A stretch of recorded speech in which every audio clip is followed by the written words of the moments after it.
உங்க பிசினஸ்ல already 10 employees work பண்ணிட்டு இருக்காங்க. ஒர்க் லோட் அதிகமா இருக்கு. 11th எம்ப்ளாயி ஒருத்தவங்களை ஹையர் பண்ண பாக்குறீங்களா? நானா இருந்தா பண்ண மாட்டேன். ஃபர்ஸ்ட் நான் இதை தான் திங்க் பண்ணுவேன். அந்த 10 எம்ப்ளாயோட ஒர்க் டைம் எங்க போகுது? ஒரு வீக் வந்து அப்சர்வ் பண்ணுங்க. யார் ரிப்பீட்டேட்டிவ் சேம் டேட்டாவை என்டர் பண்றாங்க, யார் எக்ஸல் சீட்ல அப்டேட் பண்றதுக்கு எவ்வளவு ஹார்ஸ் எடுக்கிறாங்கன்னு செக் பண்ணுங்க.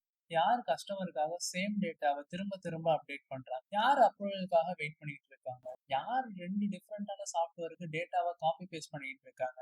இதெல்லாம் பார்த்த அப்புறம் ஒரு இன்ட்ரெஸ்டிங்கான விஷயம் தெரியலாம்.